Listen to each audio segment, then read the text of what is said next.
Hello Sagittarius, Sun, Moon and Rising. These are your messages for November. Very happy birthday to those of you that will be celebrating your solar returns at the end of this month. But let's see what we have coming up for you. So the very first card that we have as your underlying energy is the Lovers. The Lovers can refer to a relationship. So, we have a couple here. This could be referring to a relationship issue that's coming up in November for you guys. Or it can refer to a head or heart decision that needs to be made. I usually say it's not a true decision because it's kind of saying it's the Lovers, right? What do you love? But it's kind of weighing up, what we're thinking, what we're feeling, and which is the right way for us to go. It's a major arcana card, so it's a major decision. I mean, we have minor card like Two of Wands, Two of Swords, all of those cards that do decisions. It's major arcana, so that's major changes that are taking place. I think you guys got something to do with a decision or, that kind of thing last time as well. So that could be kind of ongoing here. You still seem kind of stuck. You have the Eight of Swords coming up at the heart of your reading. Now, the Eight of Swords, it's a card when we feel like we have no options. We don't know what to do. We want to make changes, but we can't make changes. We feel stuck. But the whole point of this card is that, we think we're stuck. We aren't actually. There are things that we can do. Yes, we may not be able to make the big changes that we want to make, but, we can make the smaller ones. If we look at this person, like she's bound, right? She's blindfolded, but she's not actually tied to anything. So while she can't, she's not free to move her arms around or to make the big movements like she'd like to, she could kind of struggle out of there. It would be a struggle. It wouldn't be easy, but she could get out of there. Now, in this deck, it's a little different because usually we see the person surrounded by the swords, and she isn't here. She's not surrounded by the swords. They're above her head, which is also quite daunting. It's very much like the Nine of Swords energy in the Eight of Swords in this deck. But it's telling you, it could be your fears that are keeping you back. Our thoughts that I can't do that, I can't do this. But that's kind of like the Lovers, right? The Lovers says a head or heart decision. Masculine energy, the divine masculine energy, we all have it. That's our logic, our thinking. And then the female, the divine feminine energy, which is our emotions, our feeling. And sometimes it's about reconciling the two. But it kind of feels like you're doing the head thing right now with the Eight of Swords coming up at the heart of your reading. It does get better though. Now, why is it that you're kind of stuck in your head at the moment? Well, it looks like you were kind of stuck in your feelings before. We have the Seven of Cups coming up. Now, the Seven of Cups is a card of looking at which dreams are worth pursuing, which dreams are not. We may have a lot of options. Now, usually, again, it's different in this deck, but in the Rider-Waite, this guy has his back to us. And he's looking at all these cups, trying to figure out which cup he wants. But here it's almost as if he's like, oh no, he's done with it. Nothing seems appealing to him. And that might be where you've been. This is a past energy foundation. You've had options. You might have had things that were there. Now, sometimes it's not that, nothing looks good to us. It might look too good. This can be that energy sometimes of it looks like a fantasy. It looks like a daydream. Like it's too good to be true. So that can be the energy of this card sometimes when it comes up. I find it interesting though that you have this kind of cups are all our emotions, our happiness, our dreams. Like I said, fantasies. So we have this coming up as a past energy, but you're kind of stuck in your head now.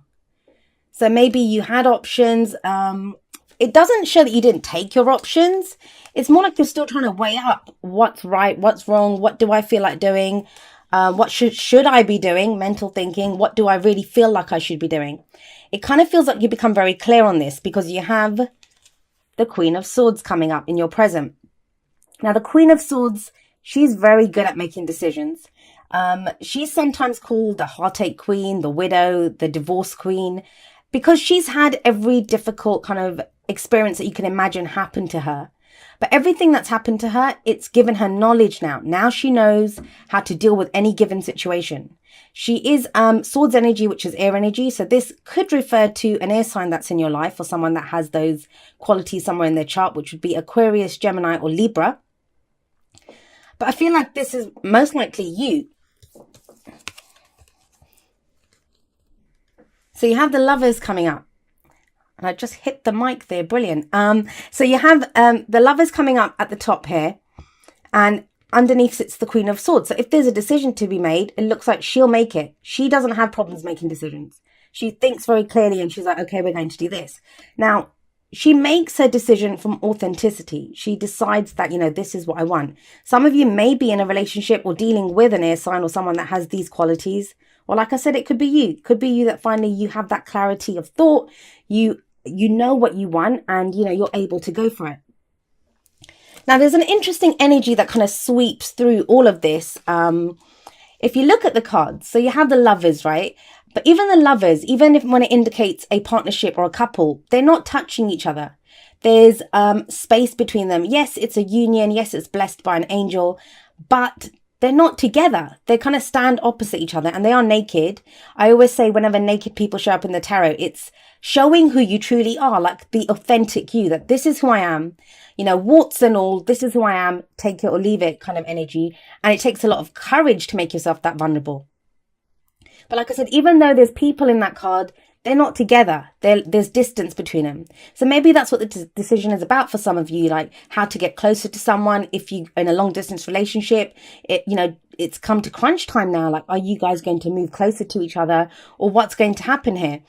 And that might be why you're stuck because, you can't come up with any options. You think, I'm stuck here. I don't know what to do. But there are ways out of that. The Eight of Swords, all is not lost. It's just saying that, there might be options that you're looking at that might be too difficult this time. That they might hurt you, that you're not ready to face them right now. She is blindfolded. And whenever people are blindfolded, they don't want to see certain things. And it's usually a protection thing, like because they don't want to be vulnerable. But it feels like you are ready to be vulnerable. With that naked couple in the Lovers, that does show kind of people that are showing who they are, authentically who they are. And that's the Queen of Swords. She is completely authentic. She speaks her truth. She will only deal with the truth. That is her sword of truth that she holds out there. And it's strange because Scorpio just got this as well, but they got this in the future. But you guys get it in your present. It does feel like a lot of people are becoming very clear on what they want. So anyway, that sweeping energy that I was talking about going through this is even though there's a couple in the Lovers, they're not together. This person is bound alone, like they're stuck in their own head. They're trying to decide what they want.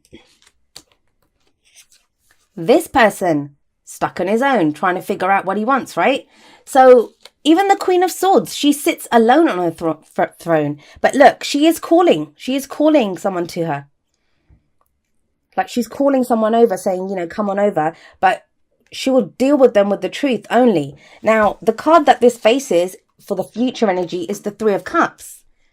You are not alone here. So if you've been feeling this kind of very solo energy, like you're in this alone, you've been kind of slogging it out alone, you've been working on something alone, and you can even be in a partnership and you felt really lonely, like you've not known what it is that you want to do, that seems like it changes. For some people, the Three of Cups, look, they're celebrating, right? They have their cups raised. This can be a celebration of some kind. This can be just spending time with loved ones, family, friends. This can also be a reunion. So people that we haven't seen in a while. In fact, I do get that strong sense for a lot of you that this is a reunion because there's like solo energy. And it kind of feels like you may have been kind of misunderstood, like what's Sagittarius been doing off on their own, or even if you've been around people, you may have been like checked out, almost like you're not there, you're not fully there, because you've been trying to figure things out. That's very clear here. When you have the Eight of Swords, when you have the Seven of Cups, you've been trying to figure things out. November though, things start to clear up. Things definitely start to clear. Now, for some of you, I'm going to say this, if this is not your energy, it might be that someone's just done with waiting for a decision from you. They might be like, they might be giving you the Queen of Swords treatment, which is, hey, what are we doing here? What's the truth? What do you want? Let's go. It's crunch time. What are we doing? But it seems to end well. We have the Three of Cups, like I said. I like this because this is our support network. This is when we realize we're not alone. We have other people supporting us. We have other people that love us. These are the people that we love, the people that we support. And it's almost as if they free you. Now, for some of you, if you've just got an issue, like it could be you're worried about work at the moment. You're worried about an issue with a child or, your family, or it doesn't even have to be love. It can be anything. Whatever's keeping you trapped in your head right now, talk to someone, like you have friends there, you have people that will listen. This can be, I mean, I always see the Three of Cups as like a community card as well. So it can be sometimes when, we're trying to pursue something like a project or a hobby or want to break out in some kind of business. And it would be like, say, for example, for me, I work as a tarot card reader and I make these videos, but it's kind of solo work a lot of the time. I work by myself. So this would be me collaborating, say, with other tarot card readers, working with other people, knowing that there are other people that understand what I go through and they go through the same thing. And, we're sharing our emotions. We're sharing what makes us happy, what makes us sad, and understanding each other, that we're there for each other. So it's that kind of energy. Now, what is it that leads you to this future energy? What's the advice that's coming up in your cards? Well, we have the Magician. I actually like this card. It's a very interesting looking Magician here. The Magician is the card that says you have everything that you need to get what you want. Everything that you need. It's the true first card of the major arcana for me. It's numbered 1, right? The Fool is meant to be the first card, but the Fool is numbered 0. So it's not the beginning, it's not the end. It's that kind of interim period when we're getting ready to go again. The Magician is when we're ready to go. We've started, we've taken that first step, and we're looking at what we have. We're looking at, the tools that we have. We're looking at a toolkit and saying, I gave this example the other day, that it's like looking in your pantry and saying, I want to make a cake. What do I have? And you might have all the ingredients, right? You have all the ingredients to make your cake. That's the Magician.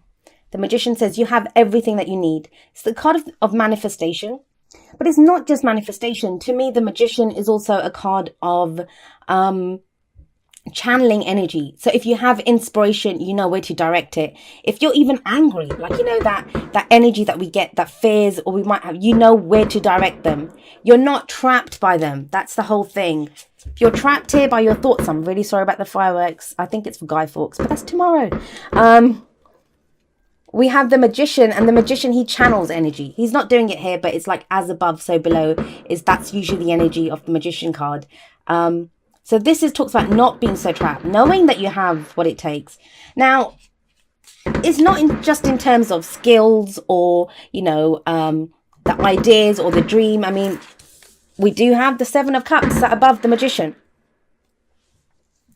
So it's not just about having the thoughts, having the feelings, having the inspiration, having the creativity. It's not just about that. It's about having the people, the backing. There are people here that will support you. There are people here that are, willing to help you. And it's strange because I think this is a message that's coming through for a lot of people. I think from what I've seen from around Virgo season and Libra, it's been this whole thing of feeling kind of alone, feeling very alone, going internally, having a look. And that can be quite a lonely endeavor. But it feels like for you now, there are other people coming in and there is help available for you. But let's have a look at what your oracle cards say. So the first card that we have is Trust. And it says, this situation is calling for you to have faith. Now, is this lack of faith? Is this lack of faith? Like, this is worrying. Maybe this could be like, am I going to be able to do this? Is that person going to support me? That's worry. There's only one way to find out, is to go and check. To go and ask. Call them over and say, hey, what's going on? Or this. When we're presented by all of this, we might have all the options that we want. We might be being shown something that we truly want, and it just seems too good to be true. Like, this can't be happening. Not for me. Like, why is this too, that sense of that it's too good to be true. But you are being told to trust. And then we have love who you are. And it says you are a divine and wonderful person, deserving all of the wonderful things that life has to offer. So again, it's saying the same thing with the 7 of Cups. When you were presented by all of this, is it because you thought, I don't deserve this, or it's too good to be true, or, maybe you're rejecting this because you deserve better. That's perfectly fine as well. But you have to love who you are, and loving who you are, it means knowing who you are. You don't just paper over the paper over the cracks even. It's saying that, no matter who you are, no matter what you are, you love yourself. Now, think about when you love people in your life, like a friend or a lover or, your family, you want what's best for them. Now, no one's perfect, right? But you still love them and you want the best thing for them. So when you love yourself, you will only accept the best for yourself as well. Now, you have coming up from, oh God, that's totally whited out. We have number 34, a leg up, coming in from the Wisdom of the Oracle. This is a card that says there is help available to you. Ties in very nicely with the Three of Cups. A leg up, it's all about, it's really cute actually. I don't know if you can see it. There's a little baby polar bear climbing up onto the mama polar bear. And it's about, you know, sometimes you need help. You need other people. It's saying that you've gone as far as you can on your own. It's okay now to look for a support network. It's okay now to look to other people to see who can help you. Three of Cups. There will be people that can help you. There is a network of support available to you. All of your messages are kind of very similar, and it's kind of reassuring you that there's help available there. I just feel like for a lot of Sagittarians, it's been a very lonely endeavor. You've been going through a lot, and maybe you've gotten to that point now, you've done so much and you're kind of questioning, why am I here? What's going on? What changes do I make next? And even with the Lovers card, maybe you're not seeing evidence of love in your life. Well, you have the High Lady of Love and Compassion coming in here. This card talks about reverence, kindness, and consideration. And this card says the main message of this card is that at the end of the day, love is all that matters. What do you love? Who do you love? Can be a job, can be a project, can be a person. But that's what's important here. That's the kind of keeping your eye on the prize. It's love. The High Lady of Love and Compassion also speaks of seeing evidence of love and compassion around you. This can be when we see lots of synchronicities. If whatever we love, whatever we have love and compassion for, and if we focus on that and go live from our hearts, we will see evidence of that shown back to us. And that's what a leg up says as well, that, you know, we will see evidence of, there might have been people in the past that we've helped. Now they come in to help us.